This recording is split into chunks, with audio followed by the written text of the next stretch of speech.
దాదాపు 9 నెలల పాటు ఇంటర్నేషనల్ స్పేస్ స్టేషన్ ఐఎస్ఎస్లో చిక్కుకుపోయిన Indian origin astronaut Sunita Williams ఎట్టకేలకు బుధవారం భూమి మీదకి తిరిగొచ్చారు. కానీ భూమి మీదకి వచ్చిన సునీతా విలియమ్స్ చాలా డేంజర్లో ఉన్నారని, ఆమె హార్ట్ బంతిలా ఉబ్బిపోయి ఎముకలు కదలలేని సిచ్యువేషన్లో ఉండి కనీసం కంటి చూపు కూడా కనిపించడం కష్టమైపోయే అవకాశం ఉందని కొంతమంది ఎక్స్పర్ట్స్ అంటున్నారు.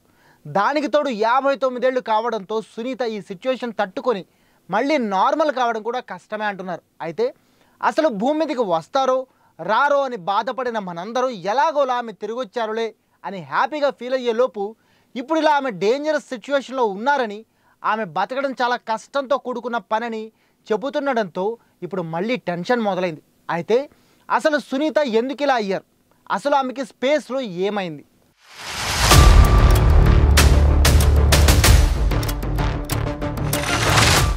2024 జూన్ 5న 58 ఏళ్ల సునీతా విలియమ్స్ తోటి ఆస్ట్రోనాట్ బుచ్ విల్మోర్తో కలిసి కేవలం 6 రోజుల కోసం ఇంటర్నేషనల్ స్పేస్ స్టేషన్కి వెళ్ళారు. బోయింగ్ స్టార్లైనర్ స్పేస్ క్రాఫ్ట్లో వీళ్ళిద్దరూ స్పేస్లోకి వెళ్ళారు. అయితే అది బోయింగ్కి ఫస్ట్ స్పేస్ మిషన్. దీంతో అందరిలో కొంచెం భయం ఉంది. అయితే ఇద్దరు స్పేస్లోకి వెళ్ళేటప్పుడే స్పేస్ క్రాఫ్ట్లోని హీలియం ట్యాంక్ లీక్ అవ్వడం స్టార్ట్ అయింది. జూన్ 6న ఐఎస్ఎస్కి స్టార్లైనర్ అటాచ్ అయిన తర్వాత ఇక ఆ స్పేస్ క్రాఫ్ట్లో భూమికి తిరిగి రావడం సాధ్యం కాదని అర్థమై సునీత విల్మోర్ ఐఎస్ఎస్లోనే ఉండిపోయారు. జూన్ 11న వాళ్ళిద్దరూ తిరిగి రావాల్సి ఉన్నా రాలేకపోయారు. ఇక సెప్టెంబర్ 7న స్టార్లైనర్ భూమికి తిరిగి వచ్చింది. ఇద్దరు ఐఎస్ఎస్లోనే చిక్కుకుపోయారు. ఇక అక్కడి నుంచి 9 నెలలు అక్కడే ఉన్న సునీత విల్మోర్ చివరికి 2025 మార్చి 19న ఉదయం 3 గంటల 27 నిమిషాలకి స్పేస్ ఎక్స్ క్రూ డ్రాగన్లో 18 గంటలు ట్రావెల్ చేసి ఫ్లోరిడా తీరంలో దిగారు.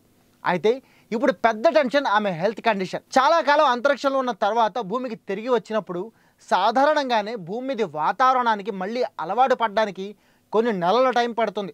దానికంటే ముందు స్పేస్ సెంటర్లో స్పేస్ ఎన్విరాన్మెంట్ క్రియేట్ చేసి అక్కడ ఉంచి అక్కడి నుంచి నెమ్మదిగా ఎర్త్ ఎన్విరాన్మెంట్కి తీసుకొస్తారు. ఈ ట్రీట్మెంట్ 45 రోజుల వరకు సాగిస్తారు. ముఖ్యంగా ఇలాంటి వాళ్ళలో గుండె బాగా దెబ్బతింటుందట. స్పేస్లో ఉన్నప్పుడు గుండె శరీరానికి రక్తాన్ని పంప్ చేయాల్సిన అవసరం ఉండదు. దానివల్ల ఆల్రెడీ ఓవల్ షేప్లో ఉండాల్సిన గుండె బంతిలా గుండ్రంగా మారిపోతుందట.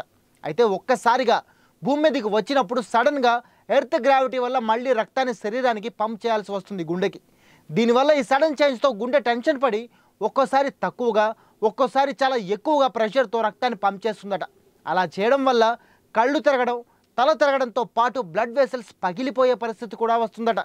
దీనికి తోడు ఆల్రెడీ 59 ఏళ్ల వయసున్న సునీత హార్ట్ ఇప్పటికే వీక్గా ఉండే అవకాశం ఉంటుందని, ఇలాంటి టైంలో ఆమె హార్ట్ ఈ ప్రెషర్ని తట్టుకోగలదా లేదా అనేది అందరిలో భయంగా మారింది. ఇదే కాదు, అంతరిక్షంలో నెల రోజులు ఉంటేనే ఎముకలు కండరాలు బలహీనంగా మారిపోతాయి.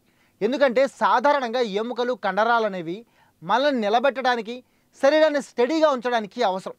కానీ స్పేస్లో ఆ అవసరం ఉండదు. అందుకే అవి కృషించుకుపోతాయి. ఎముకలు కూడా గ్రావిటీ ప్రెషర్ లేకపోవడంతో బలహీనంగా మారతాయి. ప్రతి నెల వాటి వెయిట్లో 1% తగ్గిపోతాయి. ఈ లెక్కన 9 నెలల తర్వాత విలియమ్స్ అండ్ విల్మోర్ ఇద్దరి ఎముకలు దాదాపు 9% వెయిట్ తగ్గిపోయి ఉంటాయి. దీనివల్ల అవి చాలా పెళుసుగా మారి కదిలితేనే విరిగిపోయేలా మారి ఉంటాయి. స్పేస్లో ఎక్కువ సమయం గడపడం వల్ల రోగనిరోధక శక్తి కూడా, అంటే ఇమ్యూనిటీ కూడా చాలా బలహీనపడుతుంది. శరీరంలో ఎలాంటి వైరస్లు బ్యాక్టీరియాలు ఎంటర్ అయ్యే ఛాన్స్ కూడా ఉండకపోవడంతో వాటిని ఎదిరించాల్సిన అవసరం లేక ఇమ్యూన్ సిస్టమ్ పనిచేయడం ఆపేస్తుంది. దీంతో ఒక్కసారిగా భూమి మీదకి రాగానే ఇక్కడి గాల్లోని బ్యాక్టీరియాలు వైరస్లు శరీరంపై దాడి చేస్తాయి. కాబట్టి అప్పటికే నిద్రలో ఉన్న ఇమ్యూన్ సిస్టమ్ వాటిని అడ్డుకోవడం కష్టమవుతుంది. దాంతో చాలా ఈజీగా హెల్త్ కండిషన్ దెబ్బతినొచ్చు.